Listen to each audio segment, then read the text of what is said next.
travel with me on a very yellow low-cost airline from Tokyo Narita to Taipei. That's right, we're flying Scoot on the 787-9. Let's find out how Asian airlines fly low cost compared to European counterparts like EasyJet or Wizz Air. Let's fly.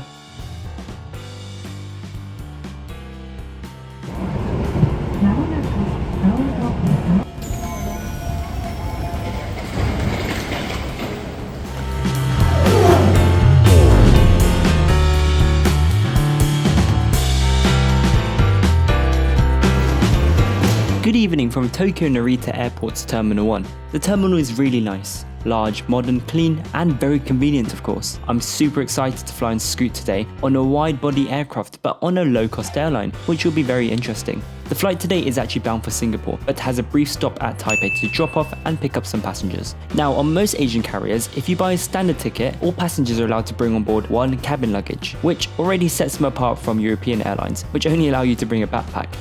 Anyways, check-in is very busy today, so it took a good 20 to 30 minutes to get my boarding pass. After admiring the great airside views, let's head through security and to airside.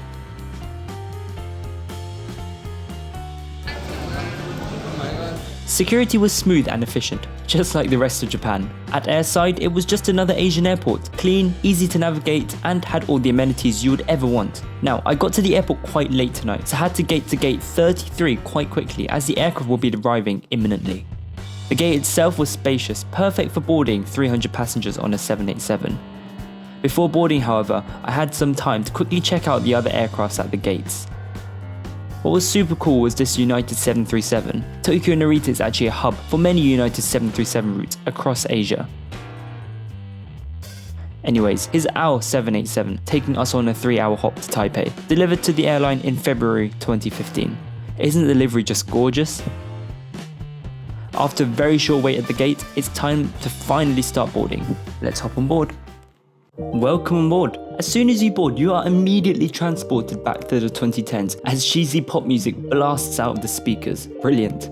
With all economy 787s, this aircraft is in a 3-3 abreast configuration. The seats are pretty comfortable, and there's even some recline on them. The legroom is great, so no issues there. What I must mention is that if you travel on Scoot, you actually aren't allowed to consume any food or drinks that you have brought onto the plane, but I didn't see that being enforced much. Regardless, you basically have to pay for everything else extra, as shown on this rather handy headrest cover. Yep, even in-seat power, so charge up before your Scoot flight.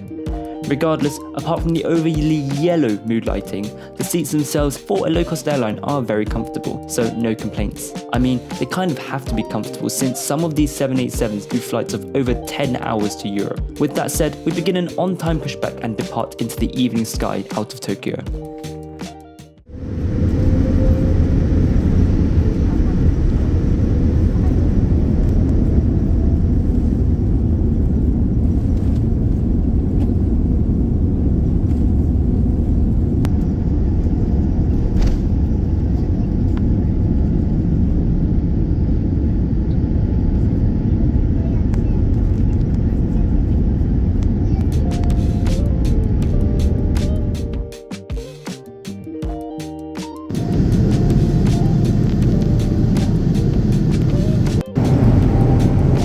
This 787 is equipped with Wi-Fi, which is quite expensive if you really wanted to purchase it.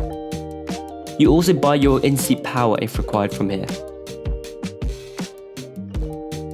What was really weird for me was that I could actually Google things online and it would load, so oddly I could access the internet, even though I didn't pay.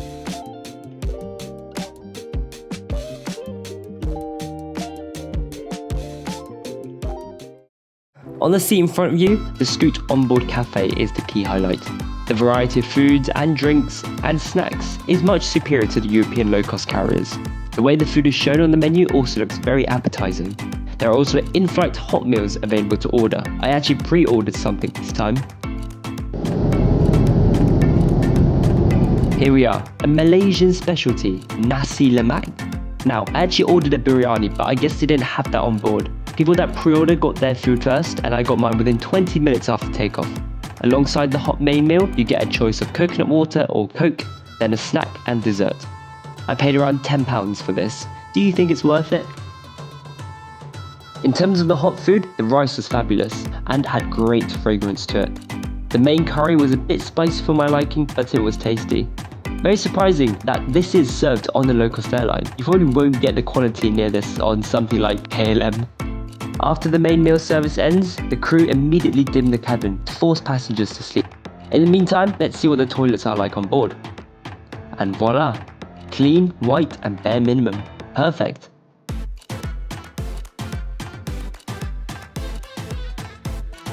Now the rest of the flight goes by pretty quickly in all fairness, and is uneventful.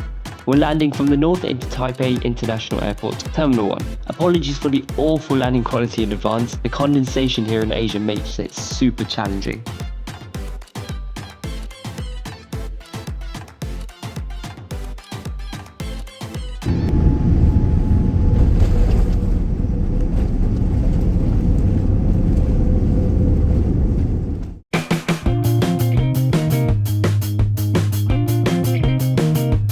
Welcome to Taipei. Scoot might now be my favourite low-cost airline to fly on. The 787 makes the experience great, no matter the airline already. It's quiet, wide, and the mood lighting makes the ambience lovely on board.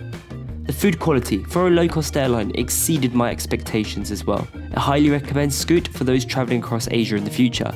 For now, thanks so much for watching, and I'll see you in the next one.